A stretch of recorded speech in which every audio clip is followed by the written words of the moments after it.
बड़ी साहब तकरीबन हमारी यूथ का सवा सत्यानाश हो चुका है। यहाँ 97% शक्लें जो बैठी हुई हैं उनके जहन में दिल में यही चीज़ है कि हमने फ़ौरन डिग्री करनी है और बाहर निकलना है। बदकिस्मती से हमारी हुकूमतें ऐसे इनिशिएटिव नहीं ले पाई जो इनको सेटिस्फाई कर सकें। लेकिन क्या आपको नहीं लगता कि हमारे मुआशरे का और मीडिया का, ख़ास तौर पर मुआशरे का बहुत हद तक नेगेटिव रोल है इसमें? क्योंकि बच्चा जब पैदा होता है तो उसके जहन में ये चीज़ डाली जाती है कि मुल्क के अंदर कुछ नहीं है, और जब वो उस सूरत हाल में आता है कि वो डिसीजन ले पाए, वो उस वक्त तक उसका अकीदा बन जाता है कि मुल्क में वाकई कुछ नहीं है। फिर वो उन लोगों को नहीं देखता जो इसी मुल्क में स्ट्रगल करके आज यहाँ तक पहुँचे। जैसे मैं यहाँ एग्जाम्पल दूँ, एक लड़का 20 रुपये CDA सराय इस्लामाबाद में चारपाई पर सोता था और आज वो मेरे सामने इरशाद भट्टी बनकर बैठा हुआ है।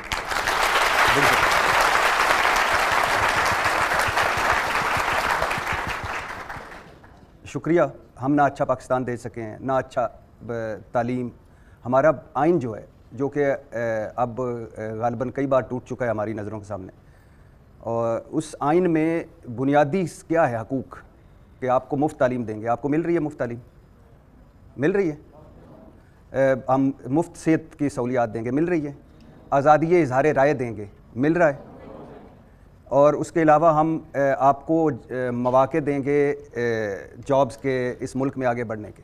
मुझे बताएं, जहाँ जितनी लड़कियां हैं बैठी हैं, क्या इनमें कोई कम है मरीम नवाज़ साहबा से? कोई कम टैलेंटेड है? तो क्यों आप में से क्यों नहीं कोई CM बन सकता? क्यों? क्योंकि आपने से कोई नवाज शरीफ साहब की बेटी नहीं है। हम जितने बैठे हुए हैं इधर, इनमें बताएं कोई बिलावल भुट्टो से कम एजुकेशन उसकी है या नहीं है ना? मुझे तो लगता है ज़्यादा ही होंगे, सारे ही ज़्यादा बेहतर होंगे, लेकिन आसिफ अली जरदारी साहब के आप बेटे नहीं हैं। तो आपको अगर आप लगारी मिजारी या बड़े ख़ानदान में, किसी ख़ानदान का नहीं कह रहा, बड़े ख़ानदान से, बड़े बैकग्राउंड से ना नहीं होंगे तो आपको मौके नहीं मिलेंगे। ठीक जी, नेक्स्ट क्वेश्चन जी। हमें बताया जाता है कि डेमोक्रेसी के 3 पिलर्स होते हैं, जुडिशरी, लेजिस्लेचर और एग्जीक्यूटिव, और आप अगर एक पिलर का उखाड़ दें तो 2 पिलर में बिल्डिंग तो नहीं खड़ी हो सकती। ठीक, like you taking the voice of freedom from the judiciary.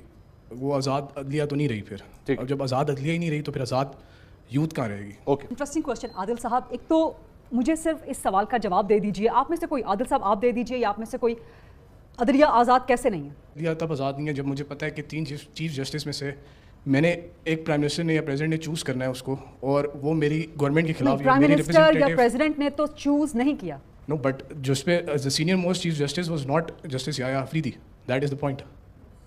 तो उसमें प्रॉब्लम क्या है? उसमें प्रॉब्लम ये है, the senior most chief justice is are the senior most, जो सीनियर तो मोस्ट याया होता है वो अफरीदी 1 कैसे घंटे बने के हैं लिए chief justice? He was selected, we all know that. Selected by whom? That's what I want to ask, by whom? यही तो प्रॉब्लम है कि हम सबके हाथ में माशाल्लाह ये स्मार्टफोन्स आ गए, महंगे हो या सस्ते हो इससे फ़र्क नहीं पड़ता।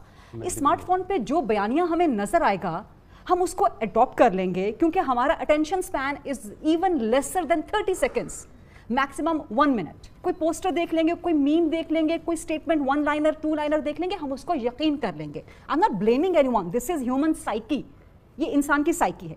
और दूसरी साइकी इंसान की ये है कि आप जितना किसी बात को हैमरिंग करेंगे बार बार, over and over again, that would turn out to be the truth. आप माशाल्लाह IR के स्टूडेंट्स हैं, I have studied IR, I have studied political science. एक टर्म है इल्यूजरी ट्रुथ इफेक्ट, कि आप सच के बारे में इतना इल्यूजन क्रिएट कर दें। This is a political science term. ये कहा जा रहा है कि जस्टिस याया अफरीदी के बन जाने से अदलिया की आज़ादी ख़त्म हो गई है। पार्लियामेंट सुप्रीम है, हम इस पर यकीन रखते हैं बीइंग अ डेमोक्रेट, कि नहीं यकीन रखते? पार्लियामेंट ने एक आइन में तरमीम की, उसने कहा, आप इस पर अपना काउंटर आर्ग्यूमेंट दीजिएगा, उसने कहा जी एक कमेटी बनेगी जिसमें प्राइम मिनिस्टर है ही नहीं, प्रेसिडेंट है ही नहीं, जिसमें हुकूमत के भी लोग हैं, ऑपोजिशन के भी लोग हैं, विद प्रोपोर्शनेट रिप्रेजेंटेशन। उसने चीफ जस्टिस को अपॉइंट किया है, नॉट सिलेक्ट, नॉट चोजन। और आपको मालूम है कि पाकिस्तान में ये होता था, यही प्रोसीजर पाकिस्तान में 1970s 1980s तक गालिबन मौजूद था कि प्राइम मिनिस्टर अपॉइंट करते थे। उसको ख़त्म किया गया, जुडिशल कमीशन के थ्रू एक और प्रोसीजर लाया गया। बड़ी साहब, आपने बिल्कुल ठीक कहा। हमारे 3 पिलर थे, हुकूमत, पार्लियामेंट, आज़ाद अदलिया। अल्हम्दुलिल्लाह आज़ाद अदलिया, इन्ना लिल्लाहि व इन्ना इलैहि राजिऊन।